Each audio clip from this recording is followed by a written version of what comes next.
all the participants and the guests of this International Oppressed Peoples Conference.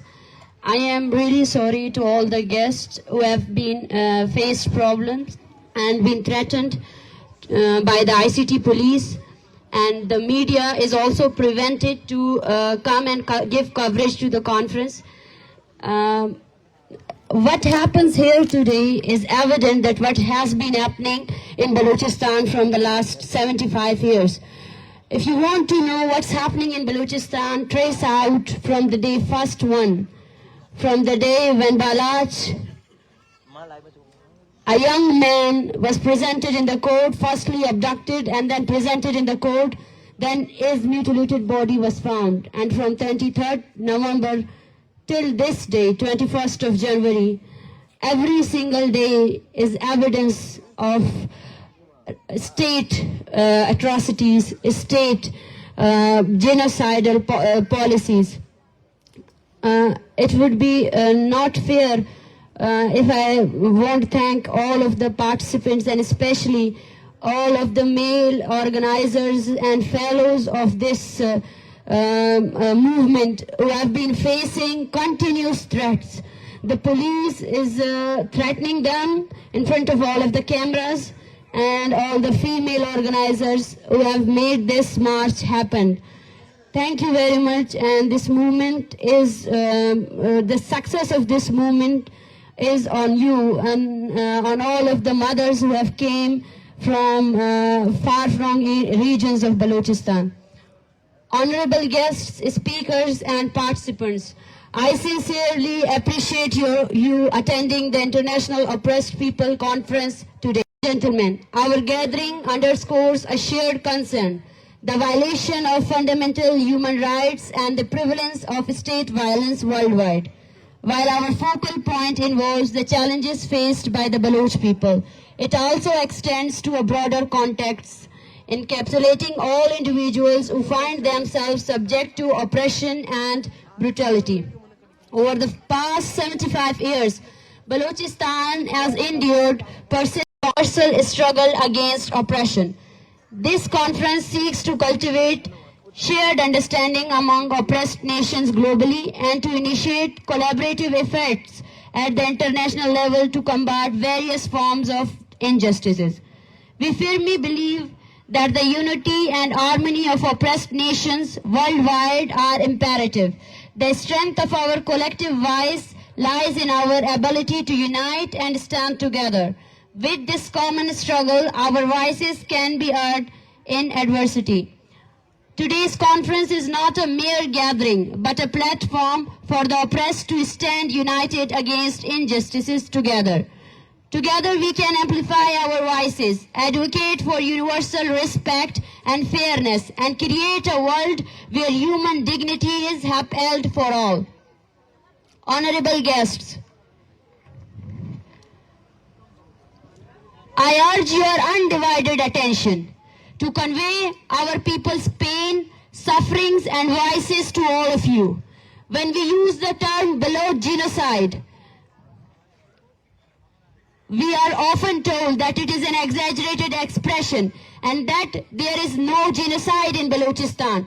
Today I say to all those that in a region where there is a graveyard of unknown mutilated bodies is established, where children search for their beloved fathers on their streets instead of attending schools, where hundreds of peoples are collectively killed and their mutilated bodies are dumped in mass graves, where women became victims of collective punishment and 80-year-old mothers protest on the streets, awaiting their children forcibly disappeared for the last 18 years. If all this does not constitute genocide in your eyes, then you need to create a new word in your dictionary for these atrocities.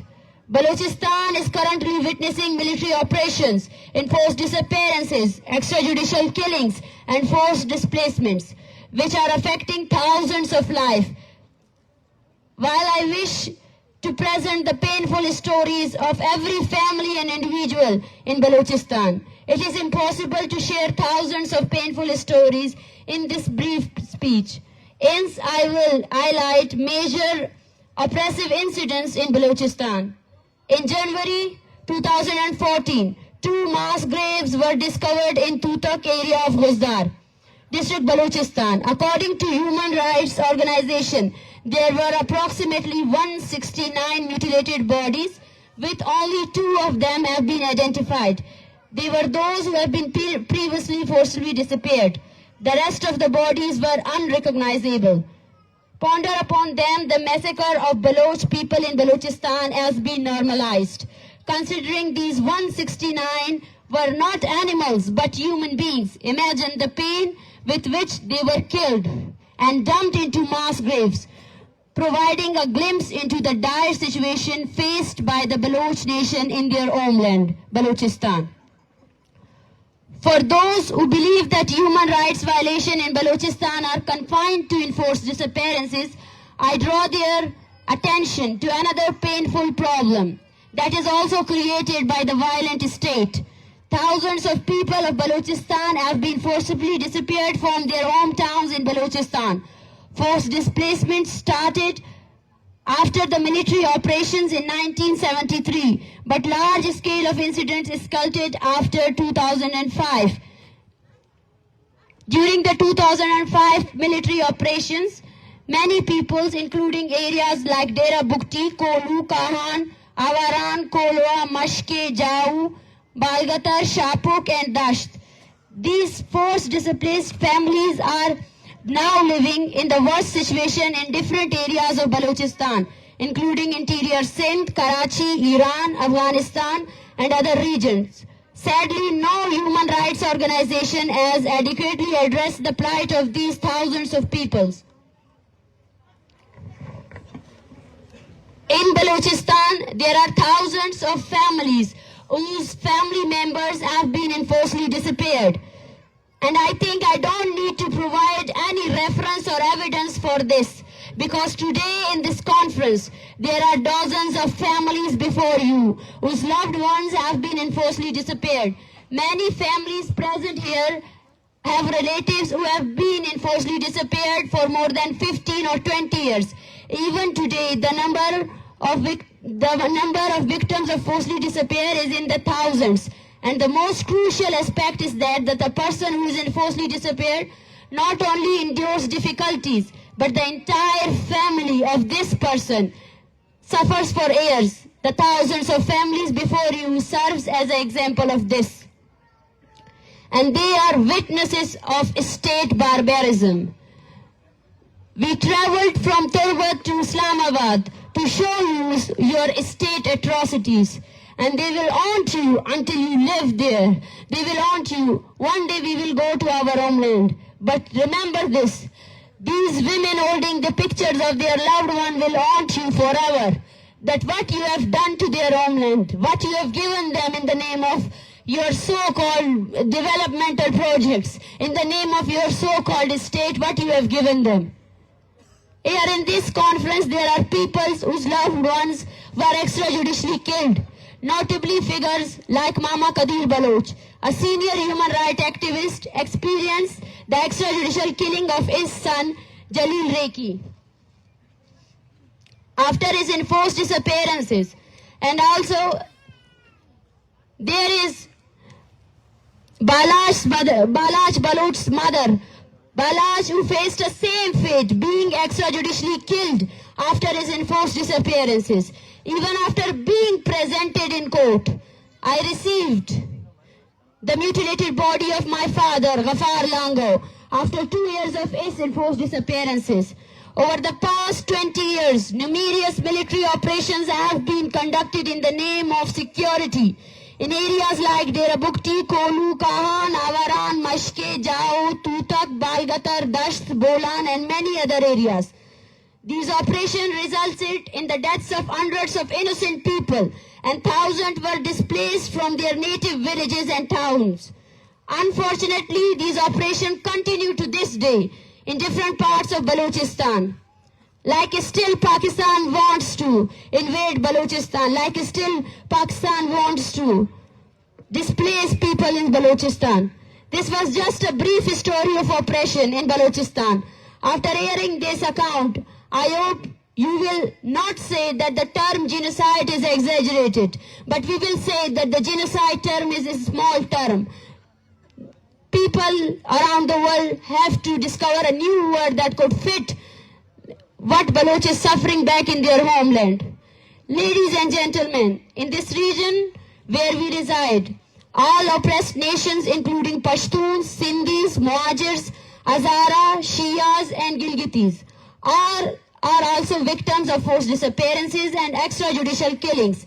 From the Khyber Pakhtunkhwa mountains to the Karachi Sea, thousands are deprived of freedom of expression and basic human rights. Some are oppressed based on their ethnic and religious identity, while others are silenced from raising their voices for their rights. Political leaders like Manzoor Pashtun have been continuously and unlawfully detained from the last 2 months for advocating Pashtun rights. For the past 20 years, the Hazara community has been facing mass killings based on their religious identity. Sindhis, Muhajirs and Shias are also experiencing forced disappearances and extrajudicial killings. For decades, Hindu and Christians communities have been facing oppression based on their religious identities.